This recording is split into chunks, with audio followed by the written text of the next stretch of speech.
బ్లౌజ్కి బటన్స్ పెట్టడానికి అయితే నేను బటన్స్ రెడీ చేస్తున్నాను. చాలామంది కామెంట్ చేశారు నాకు, ఈ బటన్స్ మీరు ఎలా రెడీ చేస్తారు చూపించండి అని. దీనికి మిషన్ ఉంటుంది ఇలా సపరేట్గా, దానికి మనకి సంబంధించిన ఈ మెటీరియల్ దానికంతా మిషన్కే వచ్చేస్తాయి అన్నమాట. ఇది ఉంది కదా కింద బేస్, దీని లోపల పెట్టేసి మనం ఈ బటన్కి క్లాత్ చుట్టుకోవాలన్నమాట. ఇలాగా చుట్టిన దాన్ని దీనిపైన పెట్టి ఇలాగ ప్రెస్ చేయడమే. ఇలా గట్టిగా ప్రెస్ చేస్తే మనకి బటన్ రెడీ అవుతుంది. ఇలా ఇక్కడ 2 హోల్స్ ఉన్నాయి కదా, దీంట్లోంచి మనం స్టిచ్చింగ్ చేసుకోవాలి. చాలామంది బయట కూడా రెడీ చేసి ఇస్తారు ఇవి మనకి.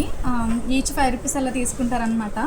ఎక్కువ బటన్స్తో వర్క్ ఉంటే మనం మిషన్ కొనుక్కోవడం బెస్ట్.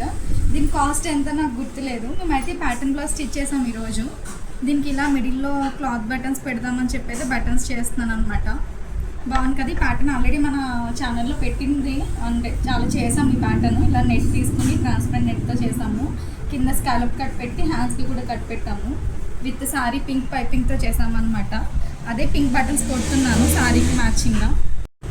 ఈ బటన్స్ ఎక్కువ యూజ్ అయ్యే వాళ్ళకి మాత్రమే మిషన్ బెటర్. లేదనుకుంటే మనకి బయట ఫ్యాన్సీ స్టోర్స్లో మనకి బటన్స్ చేసి కూడా ఇస్తారు. చేసిమ్మంటే మనం క్లాత్ పట్టుకెళ్ళిస్తే వాళ్ళే బటన్స్ కొట్టిస్తారనమాట. 5 రూపీస్ లేదంటే 2 రూపీస్ అలా తీసుకుంటారు ఈచ్ బటన్కి. అండ్ ఈ ప్యాటర్న్ బ్లౌజ్ ఎలా ఉంది, బటన్స్ మేకింగ్ ఎలా ఉందో కామెంట్ చేయండి.